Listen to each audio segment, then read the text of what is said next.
છોટાઉદેપુરના ભાજપના કાર્યક્રમને લઈ વિવાદ થયો છે। આમ આદમી પાર્ટીના પ્રમુખ રાધિકા રાઠવાએ જાહેરમાં જિલ્લા પંચાયતના સભ્યને ખખડાવ્યા। ભાજપના જિલ્લા પંચાયત સદસ્ય અને આમ આદમી પાર્ટીના જિલ્લા પ્રમુખ વચ્ચે રકઝક થયાનો વિડીયો જોવા મળ્યો છે।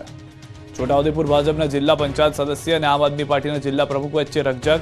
આપ પ્રમુખ રાધિકા રાઠવાએ જાહેરમાં જિલ્લા પંચાયત સભ્ય સુરેશ રાઠવાને ખખડાવ્યા। આપ અને ભાજપના કાર્યક્રમને લઈને થયો વિવાદ।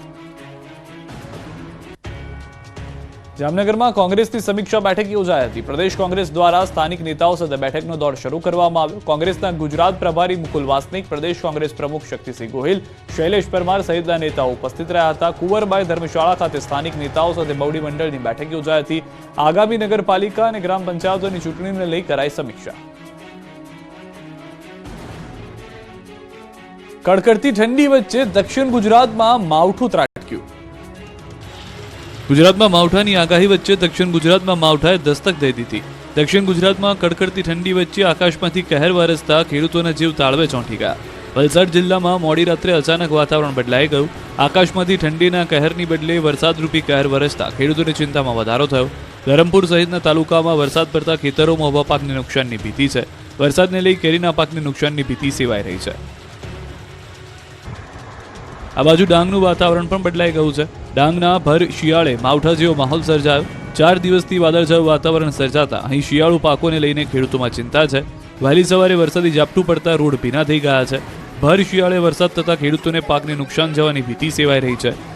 તો સાપુતારામાં ધુમ્મસભર્યા વાતાવરણથી રમણીય દ્રશ્યો જોવા મળ્યા। વાદળછાયું વાતાવરણના પગલે લોકોએ દિવસમાં પણ ગરમ કપડાં પહેરવાની ફરજ પડી। આવા વાતાવરણને કારણે ખેડૂતોને શિયાળુ ઊભા પાક સહિત ફળફળાદી તથા શાકભાજી જેવા પાકોને જંગી નુકસાનની ભીતિ છે। ઉત્તર પૂર્વીય બર્ફીલા પવનોથી ધ્રુજ્યું ગુજરાત, જો કે હવે ઠંડીથી મળશે રાહત। કડકડતી ઠંડી વચ્ચે ગુજરાતમાં બર્ફીલા પવનો ફૂંકાવાનો શરૂ થતા ગુજરાતીઓ રીતસર ન ધ્રુજી ગયા। રાજ્યમાં મોટાભાગના શહેરોમાં મોડી રાતથી જ વાતાવરણ બદલાયું અને વેસ્ટર્ન ડિસ્ટર્બન્સ પસાર થતા ઉત્તર પૂર્વના પવન ફૂંકાવાના શરૂ થતા ગુજરાત જાણે હિલ સ્ટેશન બની ગયું। 5 થી 20 કિલોમીટર પ્રતિ કલાકની ઝડપથી સુસવાટા મારતા પવન ફૂંકાતા લોકો ધ્રુજી ગયા। કાતિલ ઠંડીનો અહેસાસ થયો। ઉત્તર ભારતમાં હિમવર્ષાના પગલે ગુજરાત ઠંડુગાર થયું।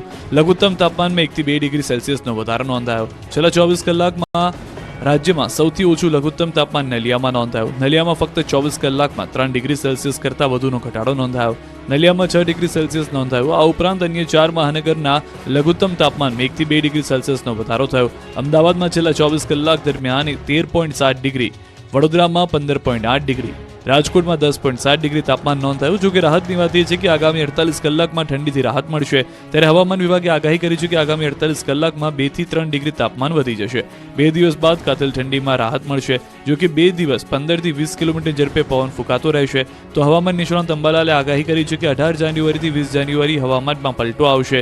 જાન્યુઆરીના અંતમાં ભારે પવનો ફૂંકાશે। દક્ષિણ ગુજરાતના ભાગમાં પલટો આવશે।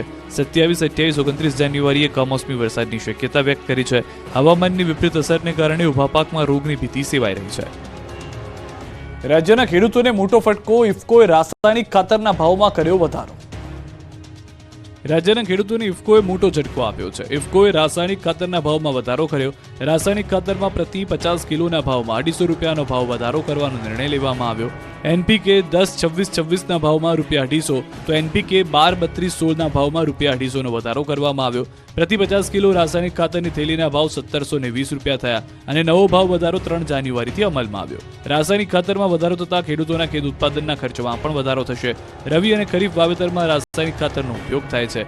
રાજ્યમાં અંદાજે 7 લાખ મેટ્રિક ટન ખાતરનો વપરાશ થાય છે। ત્યારે ખેડૂતો માટે આ ભાવ વધારો કમરતોડ છે। ખેડૂતોની આવકમાં મોટો ઘટાડો થશે। અરવલ્લીમાં યુરિયા ખાતરની અછતથી લોકો પરેશાન। અરવલ્લી જિલ્લામાં રવિ સિઝનમાં ખરા ટાણે યુરિયા ખાતરની અછત સર્જાય છે। અરવલ્લી જિલ્લામાં યુરિયા ખાતરની અછત સર્જાતા ખેડૂતોને હાલાકી પડી રહી છે। ખાસ કરીને ભિલોડા અને મેઘરજ તાલુકામાં યુરિયા ખાતરની અછત જોવા મળી રહી છે। વહેલી સવારથી મહિલાઓ અને ખેડૂતોએ લાઈનો લગાવી હતી। ખરા સમયે ખાતર નહીં મળતા ખેતીમાં જીવાત આવવાની સંભાવના ઊભી થઈ છે। હાલ ઘઉં, ચણા, જીરું, વરિયાળીના પાકને પણ ખાતરની તાતી જરૂરિયાત છે, પરંતુ ખાતરની અછત સર્જાતા ખેડૂતો મુશ્કેલીમાં મુકાયા છે। કડકડતી ઠંડીમાં મહિલાઓ સહિત ખેડૂતો લાઈનમાં ઊભા રહેવા મજબૂર બનવું પડ્યું છે। ગોધરાના બાંધેલી સિંચાઈ તળાવમાં ગાબડું પડતા પાણીનો વેડફાટ।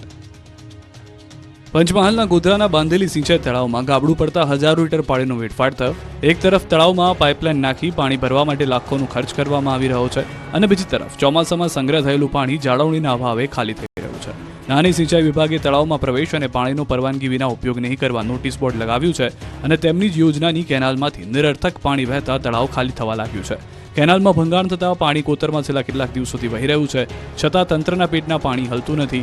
આ અંગે સ્થાનિકોએ રજૂઆત કરવા છતાં કાર્યવાહી ન થતાં થોડા જ સમયમાં તળાવ ખાલી થઈ જશે, જેથી આ વિસ્તારમાં સિંચાઈના પાણીની તંગી સર્જાશે. ત્યારે ખેડૂતોની માંગ છે કે કેનાલનું લીકેજ બંધ થાય તો તળાવમાં પાણી સંગ્રહિત રહેશે, ભૂગર્ભ જળ સ્તર ઊંચું આવશે અને પશુઓને પીવા ઉપયોગમાં લઈ શકાય એવી માંગણી કરી. ભાવનગર પંથકના ખેડૂતોની ઉનાળુ પાક માટેની ચિંતા થઈ દૂર. ભાવનગર જિલ્લામાં આગામી રવિ અને ઉનાળુ પાકને ધ્યાનમાં લઈને સિંચાઈનું પાણી આપવામાં આવ્યું છે. જિલ્લામાં ખેડૂતોને સિંચાઈના પાણી આપવાનો પ્રારંભ કેન્દ્રીય રાજ્યમંત્રીના હસ્તે કરવામાં આવ્યો. ભાવનગર શેત્રુંજી ડેમ નીચે આવતી ડાબા અને જમણા કાંઠા કેનાલો દ્વારા 122 ગામડાઓને સીધો લાભ મળશે.